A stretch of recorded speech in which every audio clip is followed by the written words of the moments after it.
So you're driving along and boom, that little light pops up on your dashboard. If the scanner spits out a P0303 code, then you have come to the right place. Today, we're going to break down this super common and super frustrating issue so you can figure out what's wrong and what to do about it. Let's get right into it. The check engine light. It's the one thing nobody ever wants to see. The second it comes on, your heart sinks a little, right? You start wondering, is this going to be a $5 fix or a $500 headache? But here's the thing. That light isn't just a warning. It's actually a clue. And in our case, that clue is code P0303. So what on earth does P0303 even mean? Well, to put it simply, your car's brain, the main computer, has found a problem. And it's a specific one. It's telling you, hey, cylinder number 3 is not firing the way it should be. And you know what? That's actually great news because a specific problem in a specific spot is way easier to solve. Now that code itself gives us our first big lead. Let's decode what P0303 is really telling us because it literally points us exactly where we need to start looking. See, the secret is all in that last number. A P0301 code points to cylinder number 1. P0302 points to cylinder 2. And for us, P0303 points right at cylinder number 3. Now, you're probably thinking, okay, but where is cylinder 3? Easy. Just do a quick search online for your car's make, model, and year, along with the words engine firing order, and you'll find a diagram that shows you exactly which one it is. All right, so we know where the problem is. Now let's get into what the problem is. Before we can start pointing fingers at suspects, we need to understand what an engine misfire really is. What's actually happening, or more accurately, what isn't happening inside that cylinder. Think about it like this. Your engine has a simple 3-ingredient recipe for making power. For every little explosion that pushes the pistons, a cylinder needs just the right amount of air, just the right amount of fuel, and a perfectly timed spark.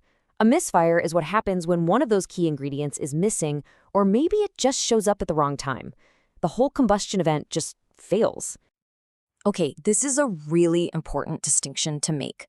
If the only code you have is P0303, the problem is almost definitely isolated to a part that only serves cylinder 3. But if you see a P0303 along with a bunch of other codes, especially P0300, that's a random misfire code, it probably means you have a bigger issue affecting the whole engine, like a failing fuel pump. That's a whole different investigation, but today we are laser focused on just cylinder 3. So with our problem narrowed down to a single cylinder, our investigation turns into a classic whodunit. We have our crime scene, cylinder 3, and we have 3 main groups of suspects that we need to investigate. So where do we start? Well, while there are a few possibilities, the evidence overwhelmingly points to one usual suspect: the ignition system. We're talking something like 70% of the time this is going to be our culprit. So naturally, that's where we'll start our search. Suspect number 1, the ignition system. Its entire job is to create that spark and get it to the cylinder at the right moment. If that spark is weak, or it's not there at all, you get a misfire. It's the most common cause, and luckily for us, it's usually the easiest and cheapest one to fix. So within this system, who are the likely troublemakers?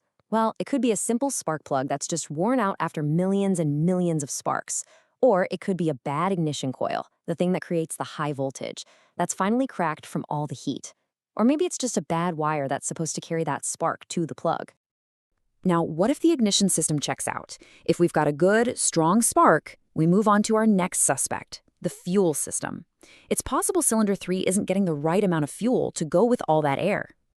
The main person of interest here is almost always the fuel injector for cylinder 3. Over time, it can get gunked up with tiny deposits that stop it from spraying fuel properly. Less often, you might have a problem with the electrical wiring going to that injector, or maybe a wider fuel pressure issue, but that would usually give you other codes too. And that brings us to our third and final group of suspects. Now, these are less common for a single misfire code, I'll admit, but they are often more serious and, frankly, more expensive to fix. We're talking about internal mechanical problems.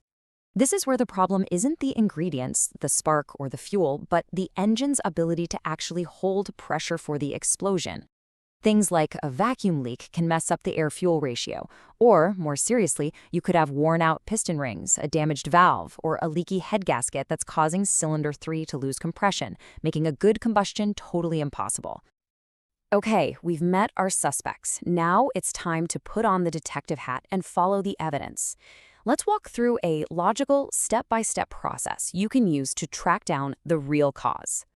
We're going to tackle this just like a professional mechanic would, starting with the simplest and most common causes first. We'll kick things off with the ignition system, taking a look at the spark plug and then the coil. If everything there looks good, we'll shift our focus to the fuel injector. And only after all that, we'll start hunting for those less common issues like vacuum leaks. But hold on, before you run out and start buying parts, let me tell you about a brilliantly simple and incredibly effective diagnostic trick you can often do yourself. It costs $0, just a little bit of your time, and it's called the component swap test. Here's how it works. Let's say you suspect the ignition coil on cylinder 3 is the bad guy. All you do is swap it with the coil from a cylinder you know is working fine, let's say cylinder 2. Then you clear the codes with your scanner and start the engine. If the error code changes from P0303 to P0302, you've found your culprit. The problem followed the part. You can do this exact same test with spark plugs and even fuel injectors if you're comfortable with it. It's a game changer. You can also do a ton of detective work just by using your own eyes and ears. Pull out the spark plug from cylinder 3. What's it look like? Is it black and sooty or wet with gas? A healthy plug should be pretty dry and a light tan color.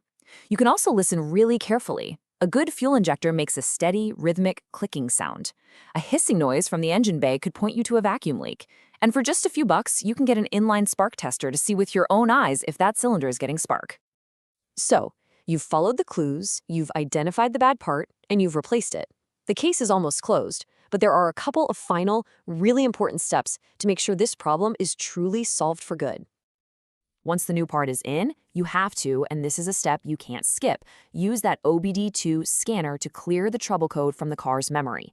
Then take it for a good test drive. This is how you confirm that the misfire is actually gone and that the check engine light is going to stay off. The most important thing to take away from all this is that the P0303 code is just a symptom. Your goal isn't to just throw parts of the car until the light goes away. The goal is to use a logical process to find the one thing that's causing the problem. That is the key to fixing it right and not wasting money. And that brings us to a final thought. A misfire code is your car talking to you. It's often one of the first signs that parts like spark plugs or ignition coils are getting near the end of their life. So the real question is this one code a little warning for other maintenance you might need soon? Taking care of it now doesn't just fix today's problem. It's a huge part of keeping your engine running strong for the long road ahead.